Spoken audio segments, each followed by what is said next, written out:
After helping her young daughter build on her public speaking skills, Ayanna Crawford realized that learning this skill set may be something that other young girls needed as well. Soon after, Crawford founded the Take the Mic program, which offers sessions for children to build their confidence and self-esteem by learning the art of public speaking.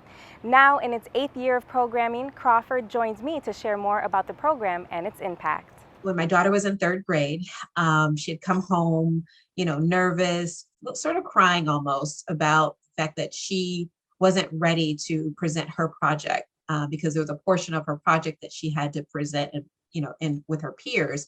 And so I said, "Oh no, we can't have that." So I just sat her down. We talked a little bit about, public speaking. We talked a little bit about, her fear, and then ways that she could use in order to do this presentation. So with that being said, I knew that there's probably other students that might have needed some help. So we actually formed a little group, and we got a couple of her friends, and we did a couple of like mock presentations just to kind of help them.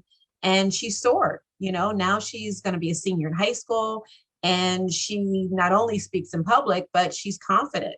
And so since 2014, this program has helped so many children and young adults build on their public speaking skill set. Why is this such an important skill set to acquire and then foster? We know in business and school and all types of work that we do, the fear of public speaking, right? The fear of speaking to people that you might not know, the fear that you might not say the right words, right?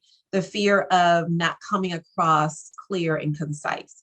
And so we all have that fear. And so it's important that we start early in schools and in, early childhood centers talking about public speaking, because it affects every walk of life that we get involved in, whether you work at the grocery store, whether you work in a college, whether you are a teacher, a professor, working with what you do as a host of a TV show.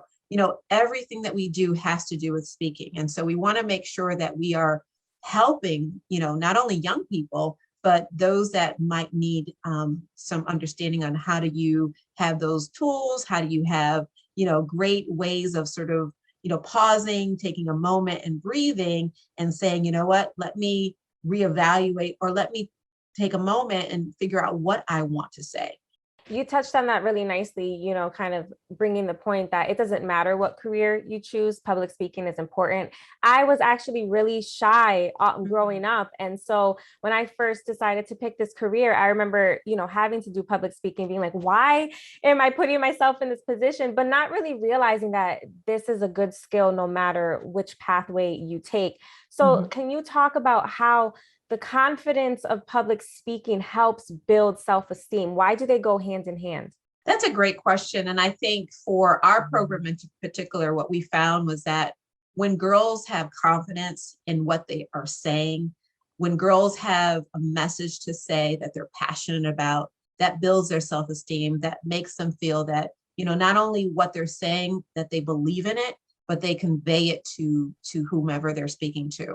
And so in anything that anyone does, if you're passionate about something and you understand the idiosyncrasies of what you're saying, and you yourself are very commanding of that message, then it comes across that way. So Ayanna, you currently are working as the state rep for Orlando Ramos, and you've also had a very successful teaching career in the city of Springfield, as well as being very involved in the community. So tell me, how were you able to build your confidence and grow your skill set in public speaking? That's a great question. And I kind of think about that in terms of my mother, my father, my aunts, my uncles, my grandmother, and the works that they did. My mother was a nurse for 40 years.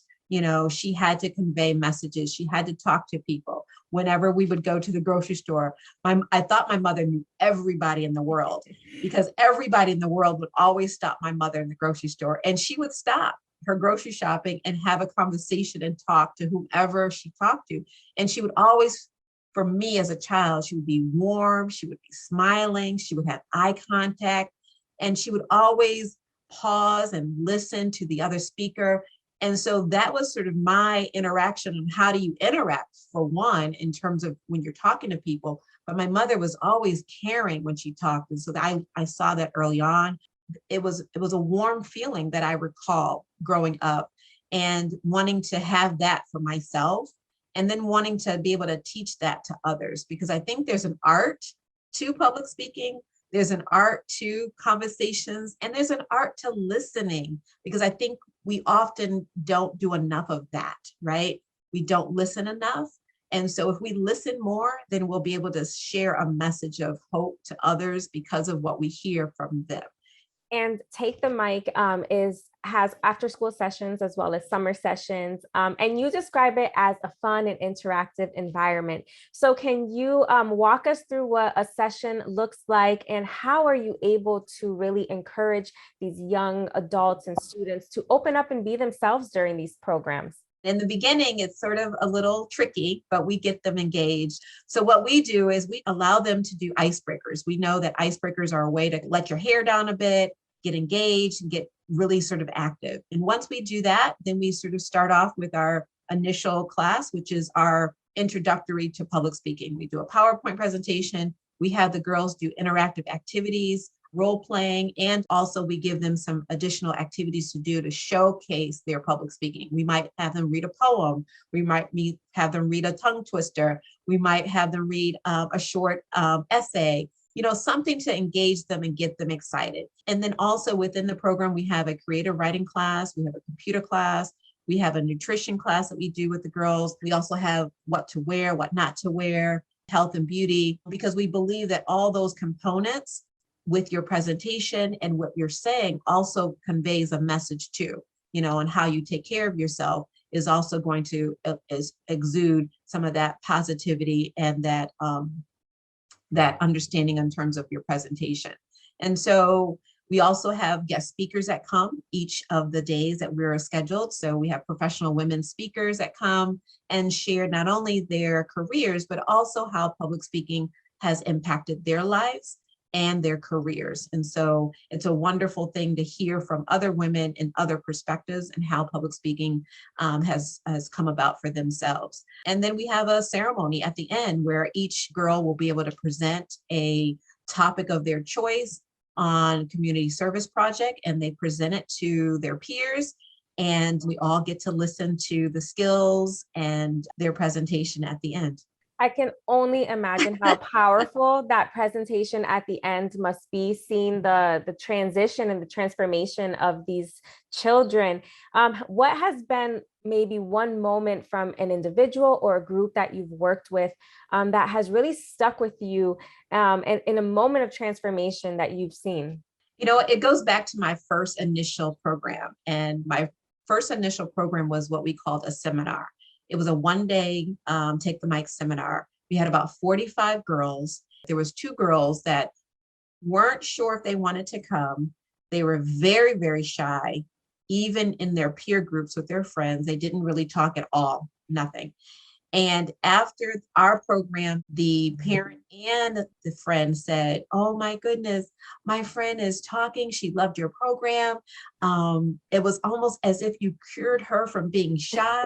She loved it." And so from that day on, she gradually gained more confidence in her own public speaking. She became a better speaker with her friends and her school and her parents. And for that reason alone, I knew that I needed to continue to do that. And that was in 2014. And so now, 8 years later, here we are still talking about this program. How would you like to see it grow? And what is the future of Take the Mic? I think that we need to have a public speaking course in our schools. I believe that public speaking should be started at a very young age, whether it be first grade, second grade, but embedded in the curriculum. I believe every child in every school around the country should have and offer a public speaking course. And I would love for Take the Mic to be in every school and every district around the country. The skills that they gain as a public speaker is going to be so beneficial for them in the future.